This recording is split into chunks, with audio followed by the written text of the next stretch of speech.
मेरे हाथ में अस्पताल का वो बिल है या ये कहे वो दस्तावेज़ है जिसमें मुसीबत के दौर में होने वाली मुनाफेखोरी की कड़वी सच्चाई लिखी हुई है। ये हम बात कर रहे हैं ठाणे के एक प्राइवेट अस्पताल के बारे में, जहां पर सरकारी निर्देशों की धज्जियां उड़ाते हुए मरीजों से ज़्यादा के पैसे जो है वो वसूले जा रहे हैं। नमस्कार, मैं हूँ रौनक कुकड़े और इस वीडियो में मैं आपको कहानी बताने की कोशिश करूँगा जो कोरोना पॉजिटिव मरीजों के साथ जो है ठाणे के प्राइवेट अस्पतालों में देखने को मिल रही है। ये बिल एक कोरोना पॉजिटिव मरीज़ का है जो ठाणे के वेदांत अस्पताल में इलाज के लिए भर्ती हुए थे। दरअसल मुंबई और ठाणे के सरकारी अस्पतालों की हालत इतनी ख़राब है कि कई जगहों पर हाउसफुल के बोर्ड जो है वो लटकते हुए दिखाई दे रहे हैं। इतना ही नहीं तो कई बार इस तरह के वीडियो भी सोशल मीडिया में सामने आ चुके हैं कि एक बेड पर दो मरीजों को रहना पड़ रहा है। लिहाजा इसी बात को ध्यान में रखते हुए इस व्यक्ति ने ये तय किया कि प्राइवेट अस्पताल में और ख़ासतौर से जो अच्छे अस्पताल है वहाँ पर अपना इलाज जो है वो कराया जाए। इसके लिए वो वेदांत अस्पताल में भर्ती हुआ और 13 दिन के बाद जब अस्पताल से उसकी छुट्टी होने का मौका आया तब उसे जो अस्पताल ने बिल थमाया उसको देखकर उसके होश उड़ गए, क्योंकि बिल जो था वो 2 लाख रुपए के ऊपर था।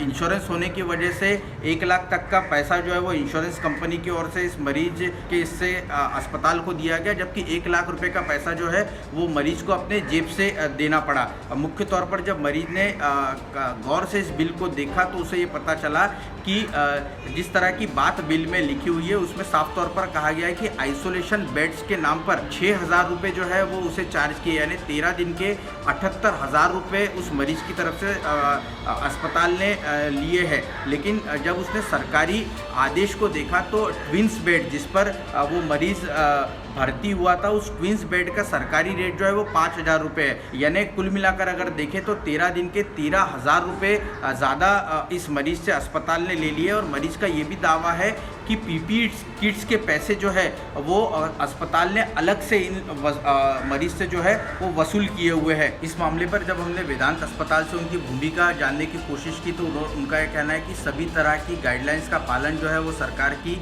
अस्पताल जो है वो कर रही है। मुख्य तौर पर उनका यह कहना है कि 3 तरह के मरीज जो है हमारे यहाँ पर आ रहे हैं जो महात्मा ज्योतिराव फुले योजना के तहत यहाँ पर भर्ती होते हैं। उनका पेमेंट उस योजना के तहत किया जाता है। और दूसरा जो कैश पेमेंट वाले मरीज यहाँ पर भर्ती हो रहे हैं उन पर ठाणे महानगर पालिका आयुक्त ने जो गाइडलाइंस दी है उनके हिसाब से उनसे पेमेंट जो है वो लिया जा रहा है। और तीसरी कैटेगरी है इंश्योरेंस पेमेंट की। अगर कोई कोरोना पॉजिटिव मरीज जिसका इंश्योरेंस है तो इंश्योरेंस कंपनीज की जिस तरह की गाइडलाइंस है और उनसे जिस तरह से टाइप है उसी तरह से चार्ज जो है इन मरीजों को किया जा रहा है। ये अस्पताल का जवाब है। लेकिन मुख्य तौर पर अगर देखें तो ठाणे महानगर पालिका आयुक्त ने जिस तरह से आदेश जारी किया है उसमें इंश्योरेंस कंपनी का किसी भी तरह का कोई जिक्र नहीं है। तो कुल मिलाकर अगर देखें तो जो अस्पताल है वो भले ही ये कह रहे हो कि वो सरकारी गाइडलाइंस का पालन करते हुए दिख रहे हैं, लेकिन हकीकत में ऐसा होता हुआ दिख नहीं रहा है। महामारी के इस दौर में कोरोना वॉरियर्स की भूमिका निभा रहे और डॉक्टर्स और मेडिकल स्टाफ की